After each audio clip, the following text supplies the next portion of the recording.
Jovem Pan Inclusivados. Imortalidade. É possível chegar ao Homo Deus?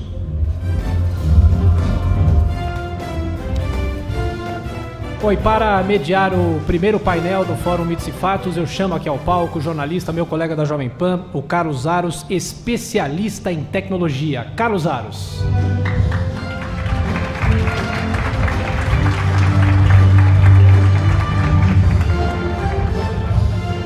Os integrantes da nossa primeira mesa, a Mariana Perrone, Medical Advisor da IBM Brasil.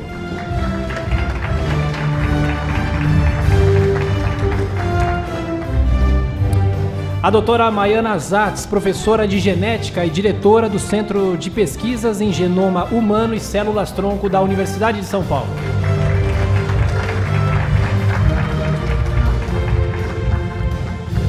André Miceli, colunista de tecnologia da Jovem Pan e coordenador do MBA de Marketing da FGV.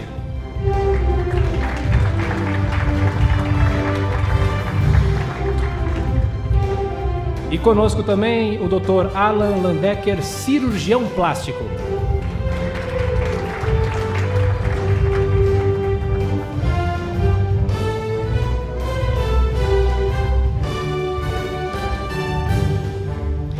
E com a palavra ele, Carlos Aros. Obrigado, Tiago.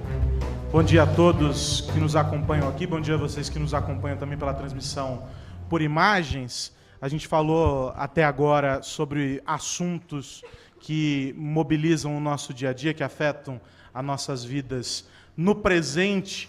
E agora a gente faz um exercício de futurologia, que não é tão futurologia assim.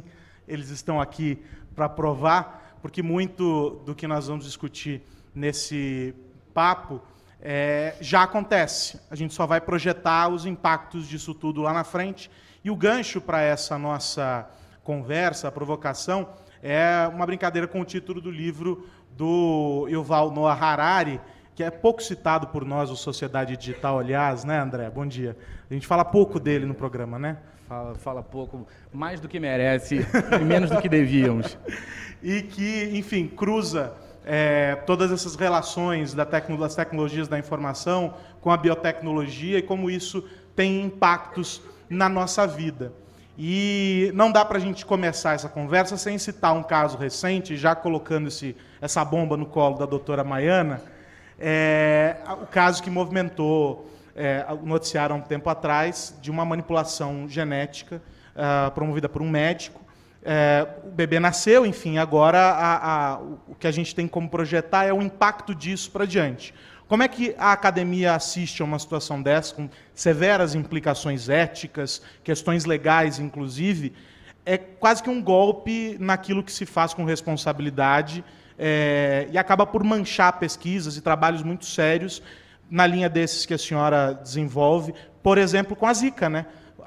Como a manipulação genética pode fazer com que doenças como a Zika sejam combatidas. Como é que a senhora recebe uma situação como essa? Bom, esse pesquisador chinês foi muito criticado e, inclusive, ele foi expulso da universidade na China. Eu defendo que a gente faça pesquisas em embriões para alterar genes que são responsáveis por doenças genéticas, mas eu estou falando de pesquisas. A gente não está pronto para implantar esses embriões. Por que isso vai ser muito importante? Porque, no futuro, a gente pensa que a gente vai poder alterar genes que causam doenças genéticas, e a gente vai poder curar um monte de doenças genéticas por causa disso.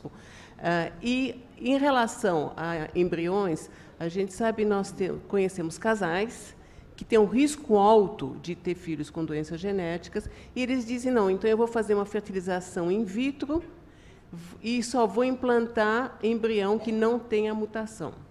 E os que têm a mutação são descartados. Então, não seria ótimo se a gente pudesse, em vez de descartar, a gente corrigir o defeito genético?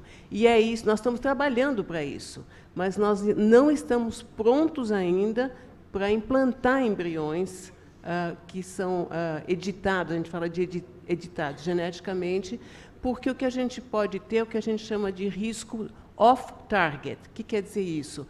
Eu estou tentando alterar um gene, mas eu posso alterar, ao acaso, outros genes dos quais eu não tenho controle. E esse é o grande risco, e por isso que a gente ainda não está pronto para implantar embriões com essa tecnologia. Isso a gente está falando no tubo de ensaio, a gente está falando no laboratório. No laboratório. Agora, quando a gente coloca isso na rua, no campo da cirurgia plástica, as pessoas já conseguem fazer essas escolhas. E aí a gente faz aquela divisão do que é puramente estético e daquilo que também vem com um aconselhamento médico, uma necessidade. Como é que o senhor acompanha a busca, se é que existe, aí o senhor me corrija se esse dado for impreciso, como é que o senhor avalia essa busca cada vez mais pela perfeição? Aqui nós estamos falando sobre doenças. No campo da cirurgia plástica, a gente observa o campo cosmético, vamos dizer assim, essas buscas. E elas tendem a ser cada vez maiores, uma vez que se torna um procedimento cada vez mais acessível. Isso nos preocupa no campo da futurologia. A gente pode ter impactos como esse, um assodamento, começa a se fazer no varejão e aí tem problema? Como é que o senhor vê isso? Então, nessa parte da genética, a doutora Maiana ela consegue explicar melhor do que eu.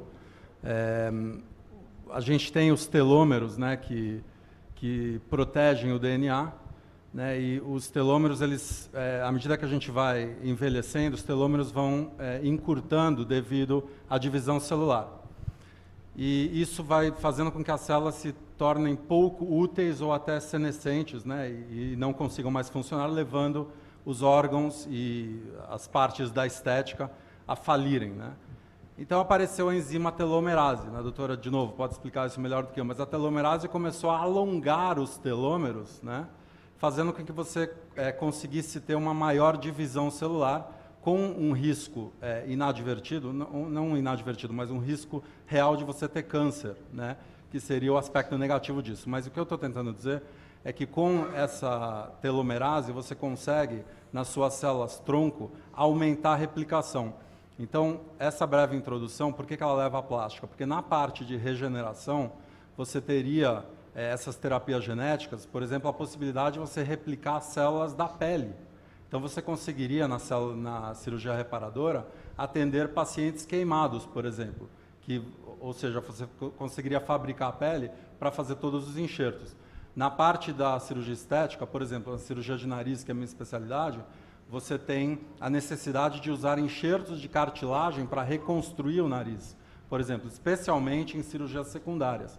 Então, seria possível, através da telomerase, dessas terapias genéticas, você fabricar células de cartilagem que iriam servir como matriz para você fazer a sua cirurgia. Agora, existem várias questões éticas, né, como a doutora citou. Agora, existe uma preocupante necessidade das pessoas de se tornarem perfeitas. Isso sim, a gente vê isso muito no consultório. São pessoas que trazem fotografias de modelos, são pessoas que trazem selfies com filtros, né, como a gente tem hoje, buscando a perfeição. Então, é uma coisa muito preocupante, porque nenhum de nós é perfeito. Então, a doutora Camila conversou bastante sobre a parte psiquiátrica disso, e nós cirurgiões somos psiquiatras com bisturi na mão. Então, cabe a nós orientarmos esses pacientes de que essa perfeição ela ainda não é possível de acordo com o status de genética que a gente tem. Ainda não. Eu reparei o ainda na sua fala. Ainda não. Será possível um dia? Será, Olha, doutora? eu posso lhe dizer o que a gente já está fazendo no laboratório. Nós temos 2 projetos, um de reconstrução de órgãos. Né? Nós estamos trabalhando nisso. Eu não estou falando de ficar mais jovem, mas de órgãos que não estão funcionando. Como é que a gente pode fazer isso? Eu posso tirar sangue seu hoje e, no laboratório, eu posso reprogramar as tuas células de sangue para se transformar em qualquer tecido. Isso é uma técnica que a gente já tem. Então, imagina que você tenha um fígado que não está funcionando bem. Tá? Você pode pegar um fígado de um cadáver, tirar todas as células e você fica só com o esqueleto, a gente chama de arcabouço. E aí eu posso reconstruir esse fígado com células do receptor. E ele não vai ser rejeitado porque são as próprias células do receptor. Então, nós já conseguimos fazer isso com o fígado de rato. Nós tiramos as células todas do fígado de um rato, ficamos com o arcabouço e reconstruímos com células humanas. Então, a gente tem um figadinho de rato com células humanas. Então, isso já está acontecendo e o futuro acho que é bem promissor nesse sentido, né? E que aí, se a gente fizer uma ponte, aí eu vou aqui para esse lado aqui, tá? Não tem médico aqui, ou tem médico aqui. Ah, Mariana, você tinha que ficar do lado de cá. Você, na divisão, não está legal. Você tinha que estar desse lado aqui, que era o lado dos médicos e dos... Mas, enfim, já que você está aqui, vamos falar como é que a tecnologia entra nessa parada? Porque, vamos voltar lá no Harari. Ele diz assim, que com a inteligência artificial, nós vamos ser capazes de identificar, por exemplo, com muito tempo de antecedência, se alguma doença surgirá. Então, aqui nós estamos falando sobre você recriar órgãos e etc. Como é que entra esse processo de identificação para que a gente consiga cruzar todo esse processo e garantir 100% de eficácia em um tratamento, ou o máximo disso, para evitar a necessidade de um transplante ou de uma reconstrução, como a doutora Maiana estava... A criação, né, o desenvolvimento de um novo órgão, como a doutora Maiana citou aqui. Eu tenho 2 chapéus nessa discussão, porque eu sou médica intensivista, atuante, e eu atuo com tecnologia lá dentro da IBM, vendo os impactos... Então tá bom, você pode ficar desse lado, tá tudo bem, não tem problema. Os impactos Era o meu toque que estava aqui gritando, mas tudo bem. Não tem Perfeitamente. Então, o que eu acho que acontece é que, hoje em dia, a gente tem um modelo de saúde em que a gente tem recursos praticamente ilimitados para prolongar a vida e não o tempo que as pessoas passam saudáveis. Ou seja, a gente prolonga os anos de vida, mas não prolonga os anos que a pessoa fica saudável. Eu sou intensivista e eu posso dizer para você que em 80% dos plantões que eu estou, as pessoas sempre pensam, intensivista está lá cuidando de transplantes, de acidentados, mas não, eu posso dizer que 80% dos pacientes que estão lá estão em decorrência de alguma doença crônica. Isso, diabetes, hipertensão, os distúrbios do colesterol, a progressão de um câncer, que são os principais fatores de risco para, por exemplo, infartos, AVCs e complicações do câncer, né? Bom, e todo o nosso modelo, ele é baseado em quê? Na gente ir nas consequências das doenças ao invés de antes delas acontecerem. E sempre foi isso na história da medicina, essa abordagem sempre reativa e episódica, só depois que as coisas aconteceram. Só que a gente começa a chegar num momento, que foi também o que me levou para explorar esse caminho da tecnologia, um momento único na história da humanidade. Que a gente vive uma época em que a gente nunca teve tantos dados e tantas informações no mundo. Para vocês terem uma ideia, 90% de todos os dados que existem no mundo hoje foram criados nos últimos 2 anos. Em saúde, isso é ainda mais proeminente, porque se a gente junta toda a informação de saúde que uma pessoa saudável gera ao longo da vida dele ou dela, seja resultados de exames, passagens por consultórios, hospitais, resultados de exames de imagem, dados de sequenciamento genético e dados de sensores de wearable, por exemplo, uma pessoa saudável gera o equivalente a 300 milhões de livros só de informação em saúde ao longo da vida. Para você ter uma ideia da magnitude disso, se você empilha essa informação e coloca dentro de tablets, isso é 1/3 da distância da Terra até a Lua. Uma pessoa. E aqui eu começo a entrar na sua pergunta, onde que a inteligência artificial e a tecnologia entram nisso, né? Que legal, a gente finalmente tem esse combustível para tentar encontrar insights, porque nessa informação toda que eu falei para você, sabe quanto que a gente consegue analisar disso tudo hoje em dia? Quanto? 0,5%. Agora, imagina o tanto de insights valiosos que a gente não está perdendo, né? Insights que permitiriam que a gente reduzisse custos do sistema de saúde, melhorasse a qualidade de vida das pessoas, descobrisse cura de doenças e, quem sabe, até, de repente, a chave para a imortalidade. Nós estamos basicamente, né? do uso da tecnologia como um agente de prevenção aqui. É isso. Perfeitamente, mas como que a gente age na prevenção e não só no reativo? É a partir do momento que a gente tem essas ferramentas que são capazes de pegar esse mundo de informação, esses 300 milhões de livros que eu falei para você, entender tudo que tem lá no meio e trazer insights para a gente que possam empoderar o nosso processo de decisão enquanto médicos. E é aí que entra o aspecto preditivo. Por exemplo, um case que a gente trabalhou bastante, que teve um resultado muito importante, foi com pacientes diabéticos, que a gente pegava os dados dos sensores de glicemia e das bombas de insulina, interpretava isso com tecnologia de inteligência artificial, principalmente o Watson, que é um dos maiores nomes disso, e a gente conseguia entender em tempo real como cada alimento interferia na glicemia da pessoa e prever com até 3 horas de antecedência se aquela pessoa teria ou não um episódio de hipoglicemia. E isso mandava mensagens direto para o smartphone dessa pessoa com medidas que ela poderia tomar para evitar. Isso reduziu de sobremaneira as procuras por pronto-socorro por esse tipo de motivo. Uma outra coisa que a gente consegue fazer já é no sequenciamento genético, porque a gente sabe que o sequenciamento genético ele gera uma quantidade de informações absurdas, e apesar do custo disso ter caído, a gente ainda tem o desafio de interpretar isso tudo, saber o que tem de relevante e não relevante lá dentro. Com soluções de inteligência artificial, a gente consegue, por exemplo, ler o sequenciamento genético de uma pessoa inteira, ranquear as mutações de acordo com a frequência e a relevância e cruzar isso com tratamentos que seriam mais específicos ou até medidas que possam evitar que a pessoa fique doente.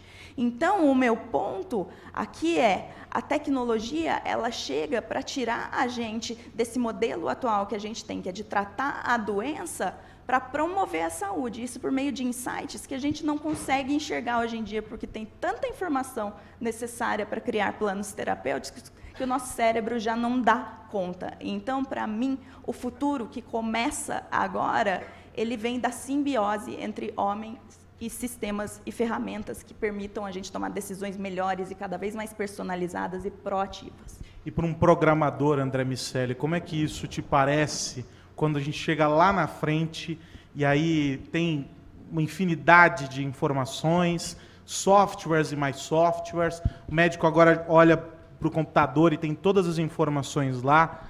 Como é que você vê essa interação colocada no dia a dia, sabendo que você é o cara que ajuda com o teu time lá a fazer a experiência de usuário e sabe que cada pessoa que senta em frente a um computador vai encontrar uma dificuldade diferente, é quase que uma nova amizade que nasce. Ela pode não ser uma amizade muito duradoura, pode ser uma amizade que vai render bons frutos, mas para isso essa experiência, levar esses dados até os profissionais da saúde, ela precisa ser a mais tranquila e a mais bem trabalhada possível, né? Do ponto de vista prático, a gente tem aprendido a lidar com esses dados, que, como ela bem disse, vem num volume até então inédito e nos permitem ter insights e encontrar correlações que até então não buscávamos. Mas o viés da análise é um viés fundamental, sem dúvida, mas tem uma outra questão importante nesse processo, nesse movimento de simbiose, para usar um termo que eu também gosto, que a gente fala de wearables gerando, então vamos usar roupas que vão falar um pouco sobre nós mesmos, mas vamos ter equipamentos e pequenos chips dentro de nós, insidables. Então, wearables e insidables vão nos ajudar a monitorar o nosso corpo. E eu estava ouvindo há pouco sobre as inflamações que nós temos, enfim, o nosso corpo não necessariamente nos avisa de todas as disfunções que nós temos ao longo da vida. Nós vamos nos tratando, o nosso organismo Provita corrige essas eventuais imperfeições de maneira que ele busque a saúde e, eventualmente, a gente descobre problemas quando eles já estão num estágio avançado demais. Se a gente imaginar que a gente vai ter tecnologia dentro da gente, e esse é um tema que o Harari levanta no processo de construção do Homo Deus, a gente vai ter chips capazes de marcar, monitorar e nos avisar de todas essas movimentações do nosso corpo que representam algum tipo de anomalia, a gente vai conviver também com uma vida inteira supostamente doente. A gente não se dá conta desse processo, a gente só tem febre quando uma doença avança, mas um chip dentro de nós é capaz de pegar essas anomalias no início do processo. Então a gente vai ser avisado no celular ou através de algum outro gadget que vai estar conectado a esses chips, de todas essas anomalias e, portanto, vamos ter que conviver com um organismo supostamente doente o tempo inteiro, o que faz com que as questões sociais acabem permeando as questões de saúde. A gente vai poder, de alguma maneira, parametrizar o nosso nível de paranoia, né? Os hipocondríacos, evidentemente, vão ficar felizes porque vão poder tomar remédios o dia inteiro, já que vão ser avisados das suas doenças evoluindo sem parar. Olha, eu esqueci de mencionar, para vocês que estão aqui na plateia, os que quiserem fazer perguntas, eles responderão com o maior prazer as perguntas, e as que não puderem ser respondidas dentro do nosso tempo, eles respondem depois, por, enfim, mensagem de texto, qualquer coisa, sinal de fumaça, eles dão um jeito de responder para vocês de alguma forma. Pegando carona nessa história, doutora Maiana, a Mariana falou o seguinte, que a gente trabalha muito para viver mais. E a senhora antes dizia que é possível fazer a edição, já é possível no laboratório, fazer a edição genética, garantindo que algumas doenças que sejam pré-existentes na família, com histórico, etc., não se manifestem.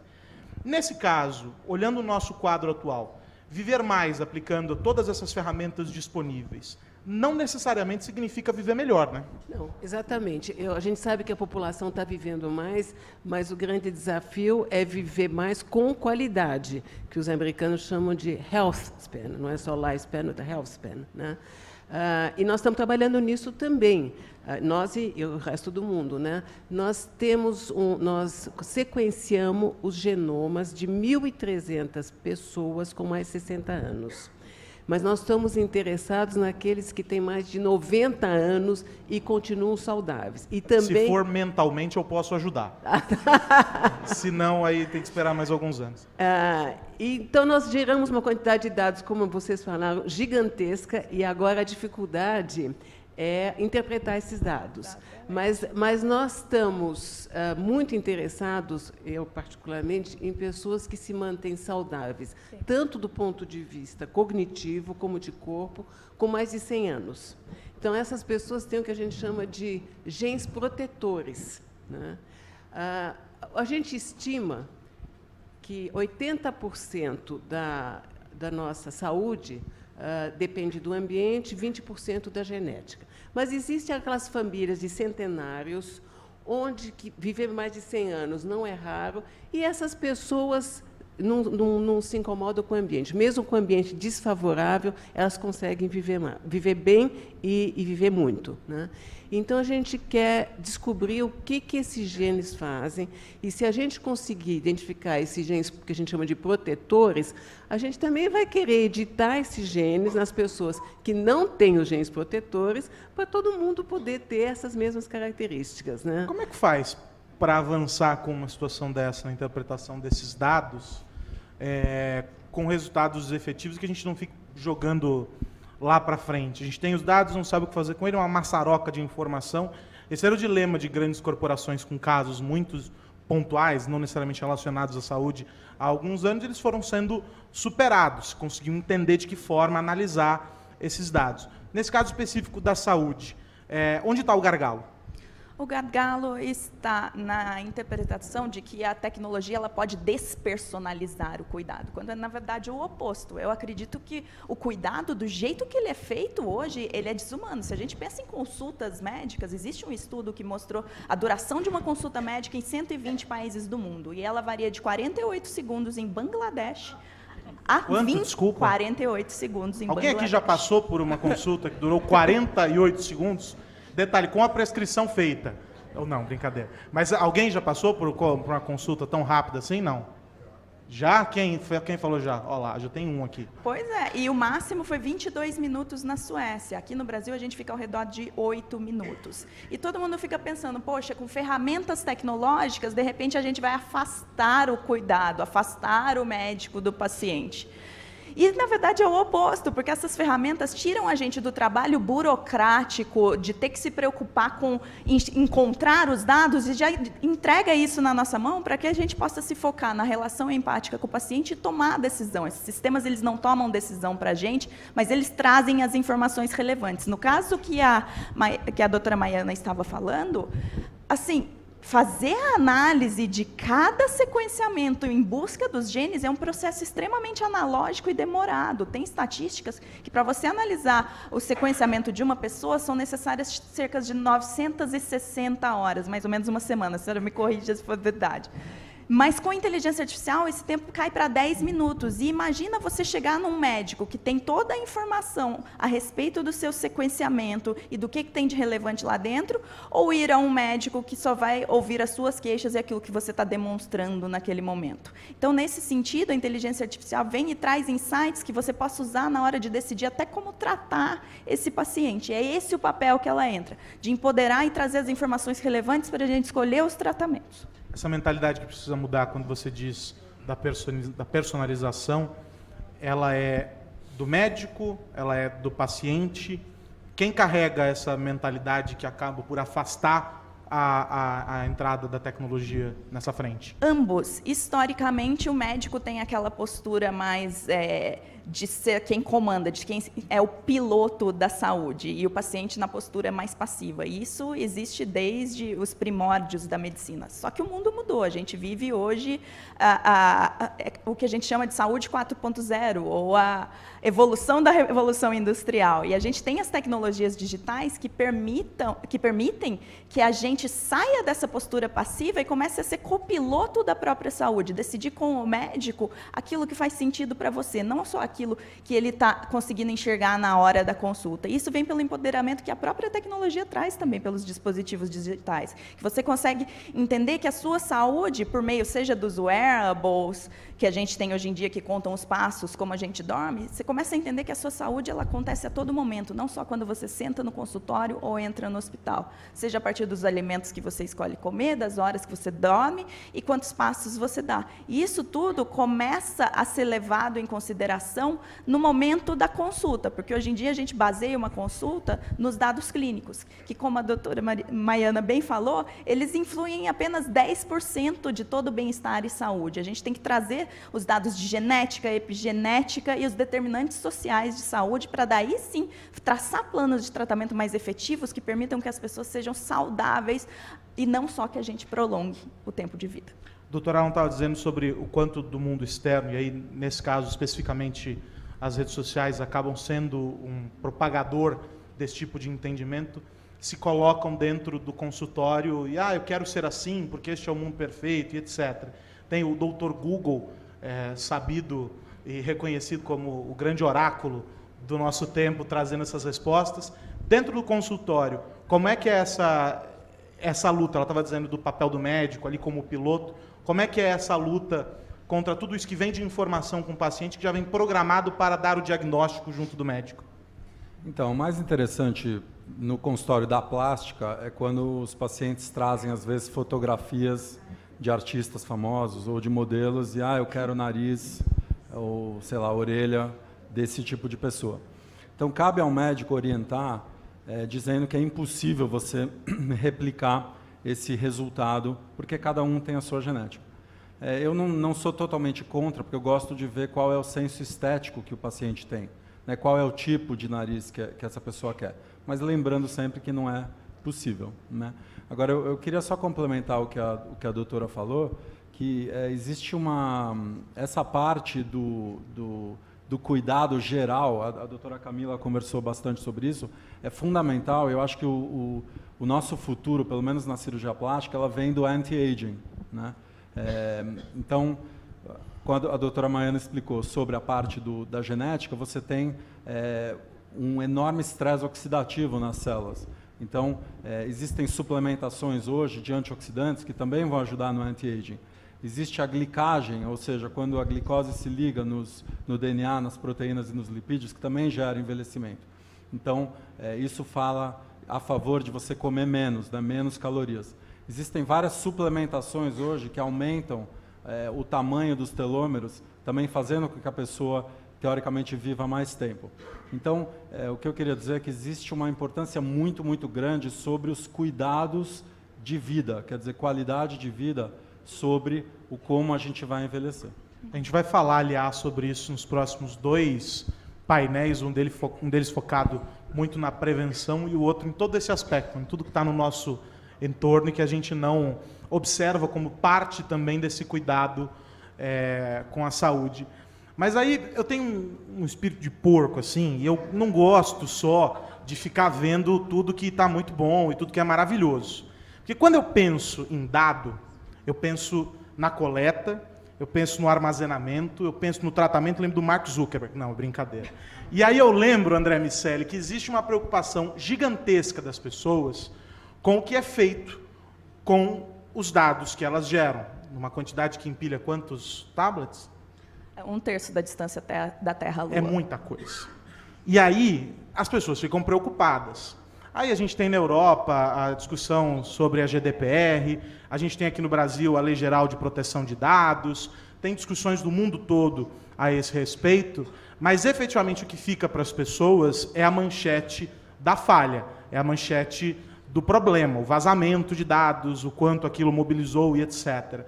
Esse é um dos grandes gargalos, e esse único e exclusivamente do ponto de vista tecnológico, sabendo que não existe software, não existe sistema 100% seguro, não é isso? É isso, muito embora com o avanço do blockchain, e inevitavelmente isso vai acontecer, a gente vai começar a encontrar esses registros centralizados em um único ponto. Então, provavelmente, todas as informações coletadas sobre a nossa saúde vão estar, ao longo da vida toda, independentemente dos médicos, tratamentos e todos os seus esforços para deixar os seus telômeros grandes, vão estar registrados nas cadeias de blockchain, o que aumenta, pelo menos parcialmente, um pouco a segurança desses dados.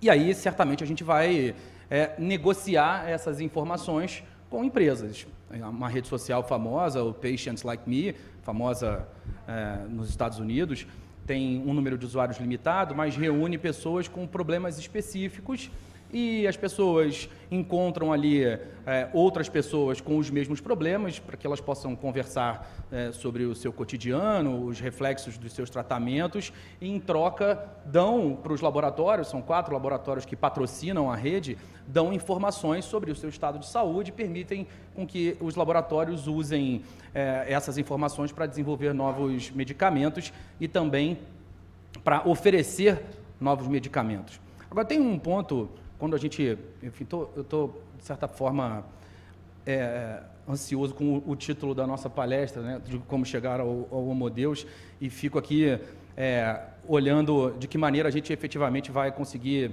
ser eterno ou avançar nesse processo. A doutora Maiana já sabe, parece que na terceira prateleira lá no escritório dela, já mas ela não vai contar para a gente agora. Pois é, então, tem o grupo anti-envelhecimento, mas tem o grupo transferência de consciência também, o que soa mais Black Mirror, mas nos coloca nesse processo de vida eterna. Está tudo no jogo. Se a gente imaginar aquela velha história do paradoxo de Teseu, Teseu parte de uma ilha e vai até a outra, e no meio da ilha troca as madeiras que compunham o seu barco.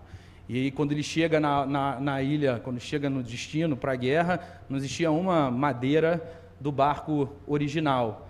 Em nenhum momento eles trocaram, em nenhum momento estacionou um barquinho do lado ali e a galera trocou de barco. Mas não tinha madeira nenhuma do primeiro. Era o mesmo barco, sim ou não? Se a gente imaginar isso com o nosso corpo, a gente vai trocar pedaços do nosso corpo ao longo da vida e, em um determinado momento, deixa de ser a gente, sim ou não? Se a gente transfere a nossa consciência para um corpo idêntico ao nosso,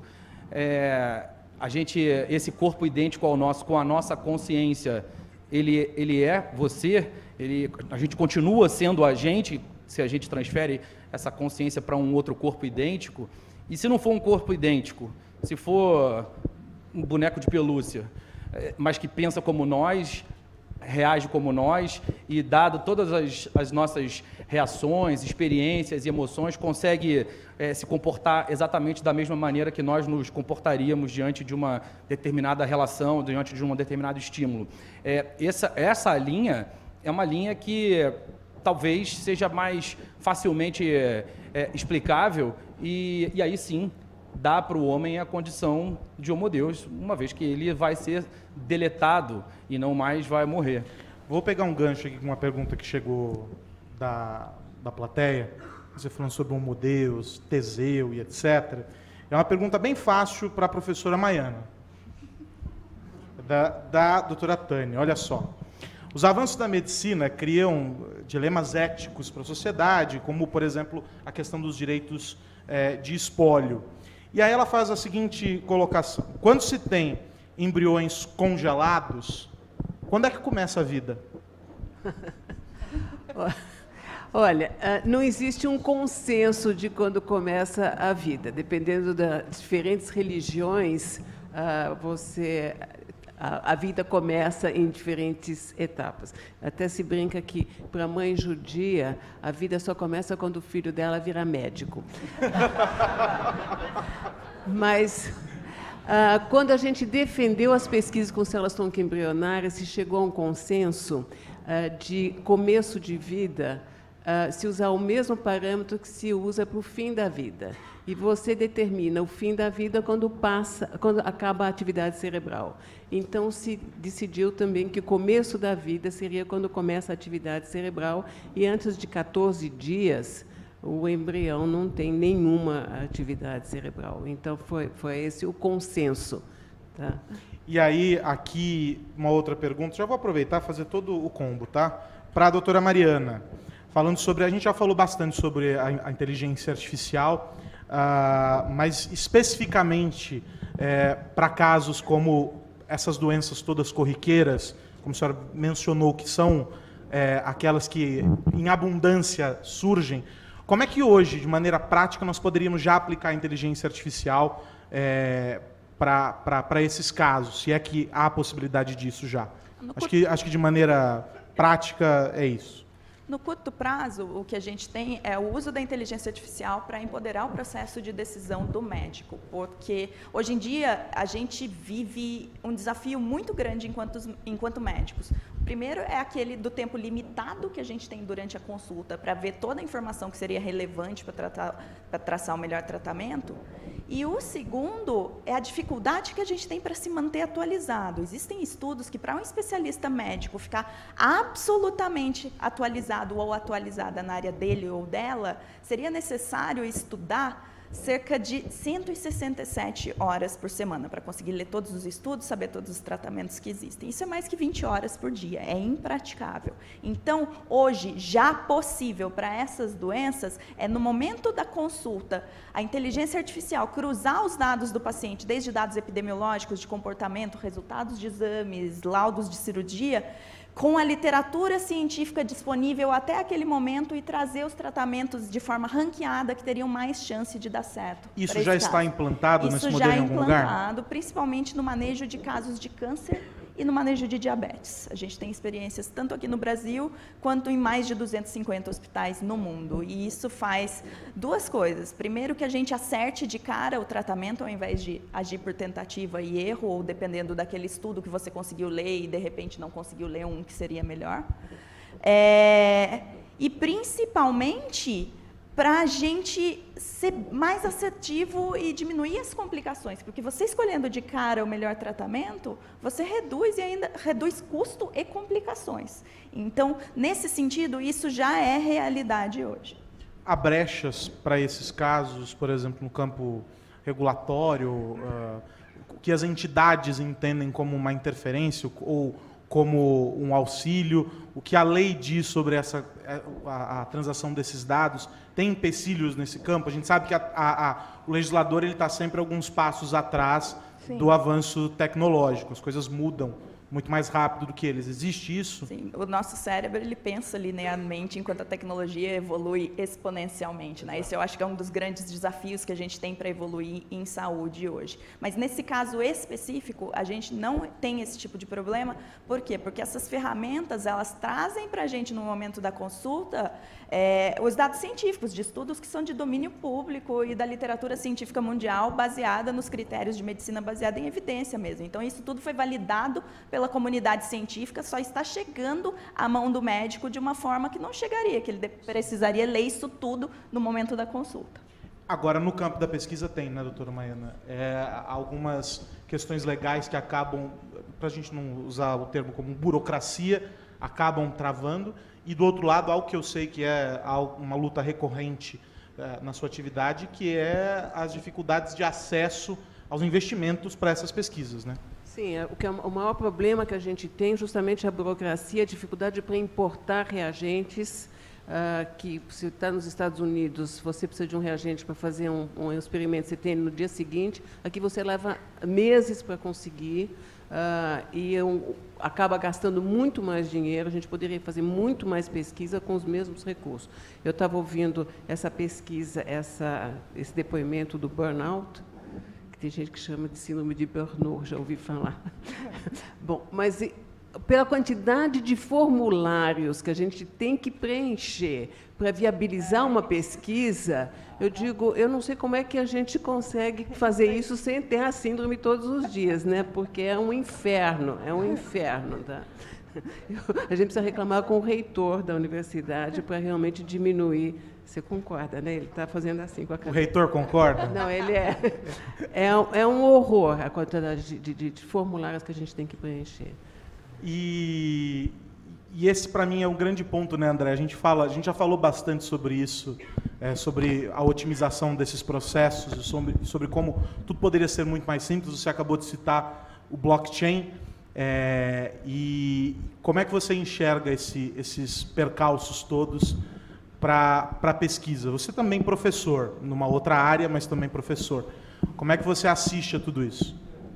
O Brasil tem problemas estruturais muito sérios, né? E, enfim, a gente discute no Sociedade Digital recorrentemente, chega à conclusão de que a formação vira uma parte fundamental do nosso problema estrutural. Então, a nossa incapacidade de lidar com os dados também faz parte da nossa baixa formação matemática. O brasileiro não estuda matemática.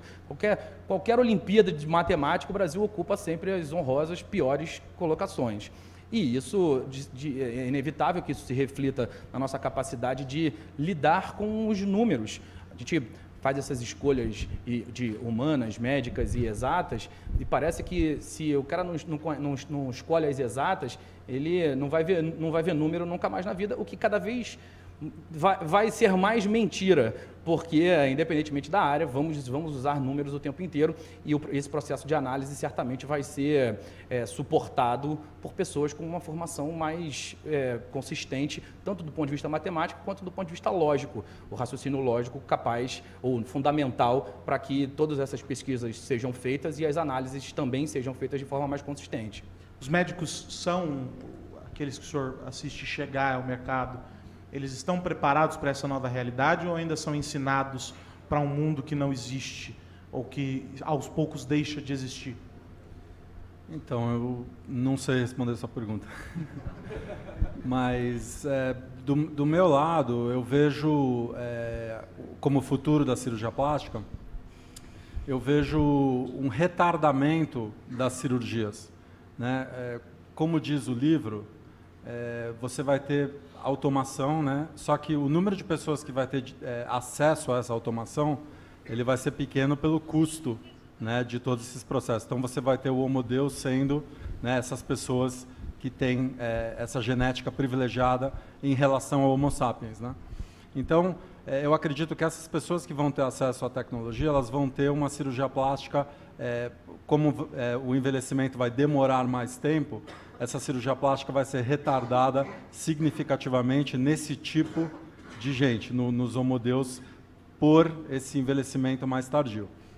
E você vai ter a casta de população que é Homo sapiens, onde você vai ter uma cirurgia plástica geral como é hoje. Carlos, então, eu quero vou pegar... aproveitar e complementar esse gancho. Esse é um desafio muito importante que você trouxe, é um ponto muito importante, porque a grade das faculdades de medicina, e eu tenho sido convidada para conversar em algumas, ela não muda desde 1940.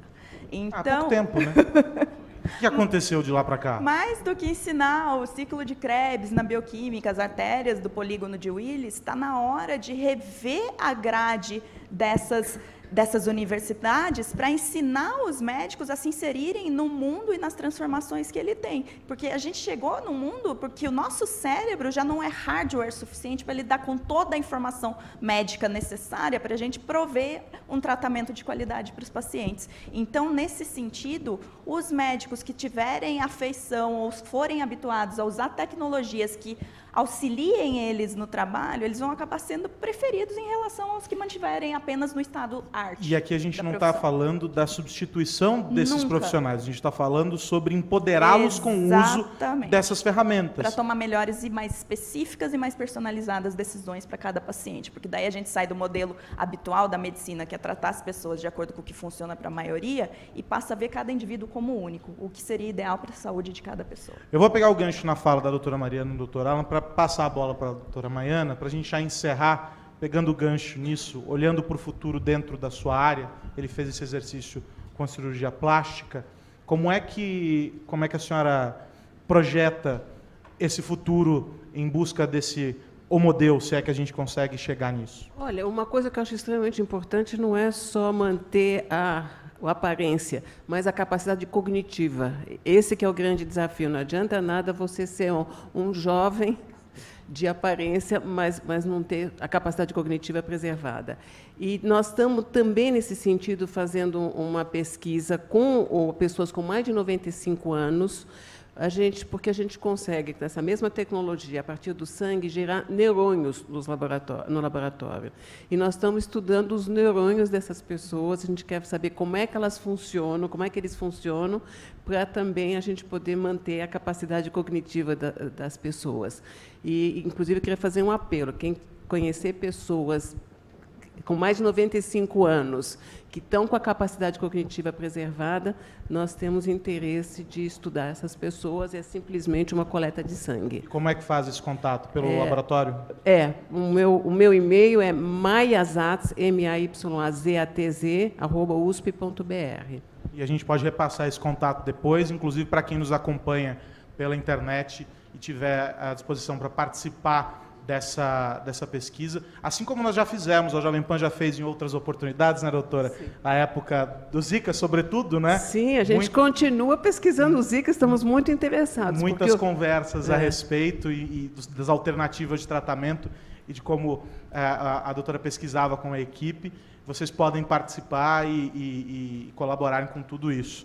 E aí eu passo a bola para a doutora Mariana, também projetando esse futuro. O teu, num espaço de tempo muito mais curto do que o dos outros, como é que dá para projetar essa busca pelo homodeus dentro das aplicações de inteligência artificial para a medicina? Olha, tem milhões de pessoas que sonham com a imortalidade, mas não sabem lidar, por exemplo, com um domingo chuvoso. Então, isso... 300 canais na TV sem passar nada. Exatamente, mas no ponto que você tocou, eu acho que o que vai mudar de futuro para mim é que, enquanto médica, a partir do momento que um paciente chegar no meu consultório, eu vou ter acesso a toda a informação de saúde dele, desde quando ele nasceu até aquele momento que ele está chegando a mim. E, com isso, eu vou ter embasamento para traçar tratamentos ou até medidas preventivas que façam mais sentido para ele, do que a gente continuar naquelas medidas básicas e generalistas do tipo não fume e faça exercícios. A gente vai ver exatamente o que vai funcionar para cada pessoa. Só que, quando a gente pensa nessas tecnologias como inteligência artificial, para mim, parece muito mais que a gente vai chegar mais próximo de aumentar a qualidade de vida do que chegar realmente ao homodeus e à imortalidade. Tem estudos, fugiu o nome dele, o Kurzweil, que diz que a imortalidade vai ser atingida ao redor de 2050, mas provavelmente não a biológica, a cibernética, que seria o download dos cérebros para a nuvem. O André está doido para fazer o upload de todo o conhecimento dele para a nuvem. Ele só não escolheu qual vai ser, se vai ser a AWS, qual vai ser a nuvem, se é a Azure. Ele está vendo ainda o que vai ser, qual cloud que ele vai escolher para fazer o upload. Falou que está vendo o prazo, aí, o contrato, quem oferece uma condição melhor. E aí, o homodeus, para fechar contigo? Vou mandar meu conhecimento parco para mais de uma nuvem, né? Porque, afinal de contas, confiar em tecnologia é sempre um problema. Vai que cai, né? Alguém chuta a tomada? Pois é, exatamente. Eu imagino que, assim como a gente viu ali o Walt Disney num processo de criogenia, e a gente deve observar iniciativas diferentes acontecendo em paralelo.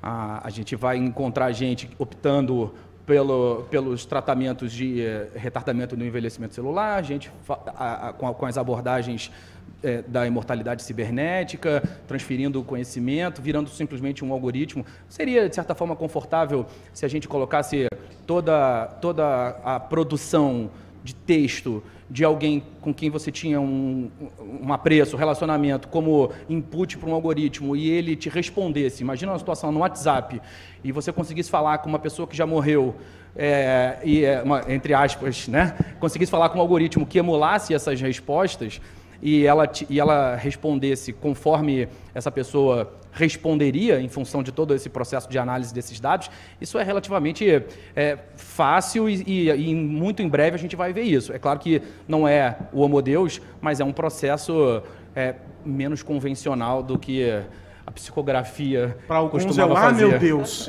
mas tudo bem. Pois é. Eu pedi para ele não viajar tanto como ele viaja na sociedade digital, mas não teve jeito, vocês me perdoem por isso. Quero dizer que o que me alenta é chegar num médico e não ouvir mais que é estresse ou virose. Isso, de certa forma, Cara, você vai apanhar aqui uma... fora, o que tem de médico nessa plateia. Não, enfim, o doutor Davi Wip está está aqui sentado, ele vai te pegar no final do degrau aqui. Você vai tropeçar numa só.